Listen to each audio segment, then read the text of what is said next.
Sugerir algo. Sugerir algo. A alguien. Sugerir algo a alguien. So this is more like a phrase, but it's using the verb sugerir. Sugerir algo a alguien. Now, I need to let you know that alguien, which means someone, this can be replaced. It can be replaced. You can replace it with different, different pronouns or names or other nouns. I would say it's more specific. You're suggesting something to someone. Let's look at the meaning. So not all, not nouns. I need to correct that for sure. So the meaning of this is to suggest something to someone. Alguien means somebody and also someone. So essentially you can replace alguien with a name and so on, pronouns and all of that, as I said previously. Okay, so remember that if you want, this is a similar to what we were talking about a few minutes ago, but this is a bit more like a phrase, because you can say, I suggest you read this, or I suggest to do something, but now we're talking about suggesting something to someone. So we're adding more information to the whole phrase, to the whole idea, whatever you want to say. So let's see a few examples using, oh my God, I want to erase that. There you go. Let's look at some examples using sugerir algo a alguien. By the way, before I move on, I want to say that algo means something. Sugerir, of course, means to suggest. A, to. Okay? Alguien, someone. Okay? So this can change and this can change. Essentially, you have to remember the formula. Sugerir something, algo, a alguien. To suggest something to someone. Okay, let's look at some examples using this phrase. Okay, so, él sugirió un restaurante italiano a su familia. Él sugirió un restaurante italiano a su familia. This means he suggested an Italian restaurant to his family. Yum. Yum. Italian food is really good. So él, let's break this down. Él means he. Sugirió, past tense, present tense. He suggested. Un means an. Restaurante means restaurant. Italiano means Italian. When talking about restaurants, you can specify if the restaurant is Italian, Mexican, I don't know, Japanese. Okay, so you can specify that, of course, in Spanish. And the way you do it is you put restaurant first, and then you add Italian, Japanese, American, and so on. So is the other way around. In English is Italian restaurant. In Spanish is restaurante italiano.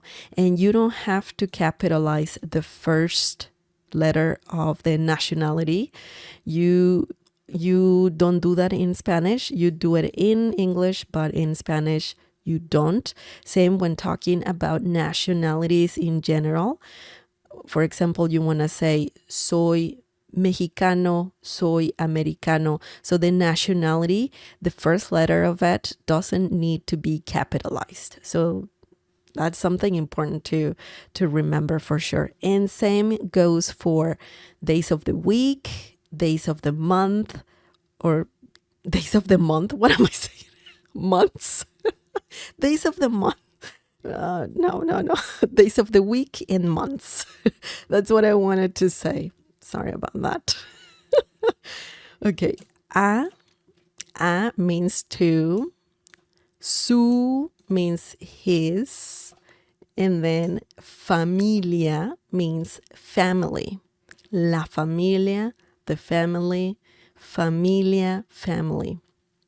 Okay, so let's look at how this sentence, a little bit, let's just look at the details. We have the phrase that we're learning right here. First, we have the verb sugerir, conjugated. Then we have the noun. We included un. Okay, you can do that. Un. You can add definite articles, indefinite articles. Okay, so you can do that before saying the noun when using this phrase. Okay, so remember that. Un restaurante, that's what you're suggesting, right?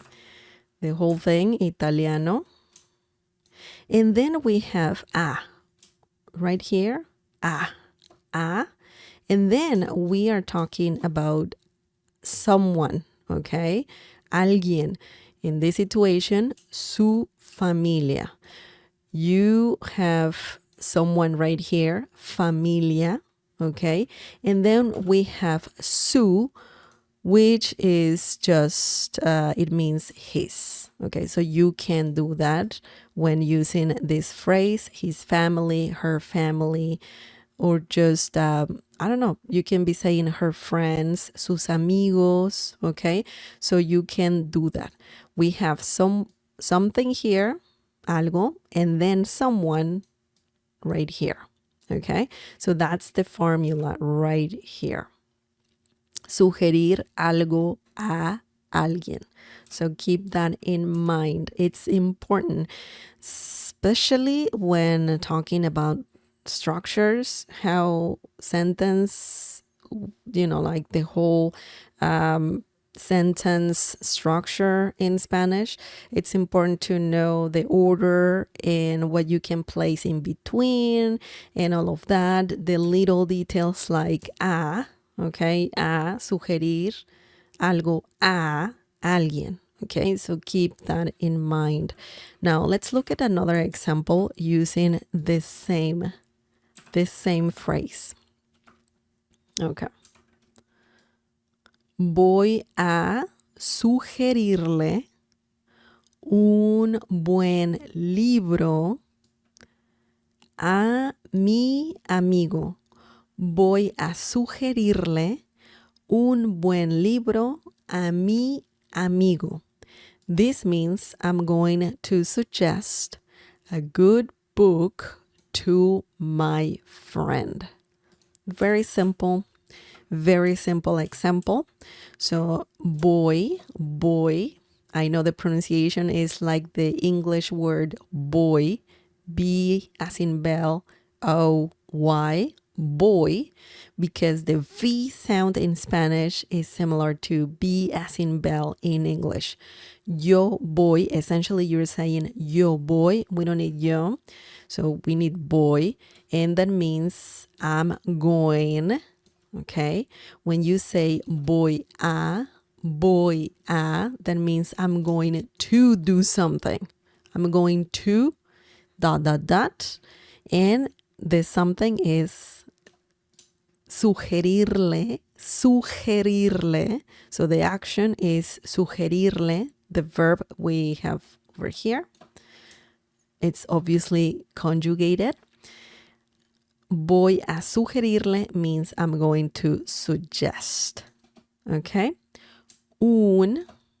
A buen libro. Buen means good. And the difference between bueno and buen is that buen goes before the noun. Okay? And bueno goes after the noun. And buen is used often to, to describe a noun.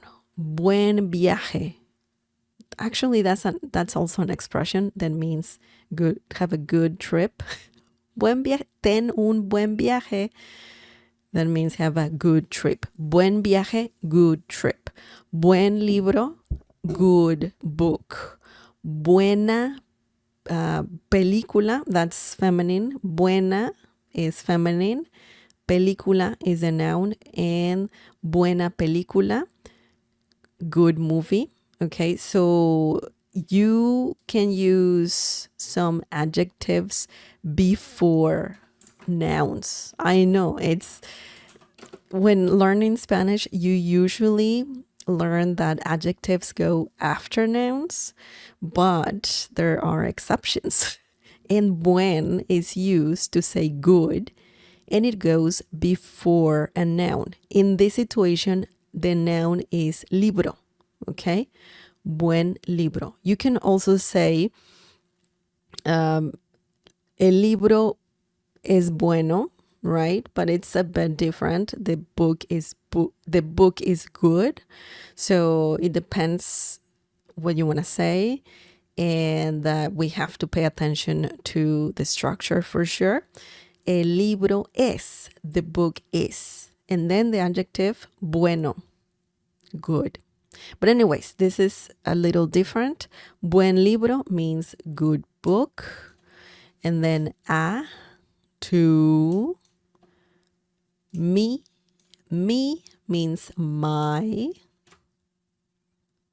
Amigo. Amigo means friend. Voy a sugerirle un buen libro a mi amigo. I'm going to suggest a good book to my friend. Excellent. So we see once again what we're learning right now, sugerir algo a alguien. So sugerir, sugerirle. Here is the verb sugerir. We have the algo, something, which is un buen libro, a good book. Okay. And then we have a, and then we add someone. Mi amigo, my friend. Okay. So easy, easy, easy. It's very easy. You just have to remember how to use this phrase and the order. Sugerir algo a alguien. Okay? So remember, that means to suggest something to someone.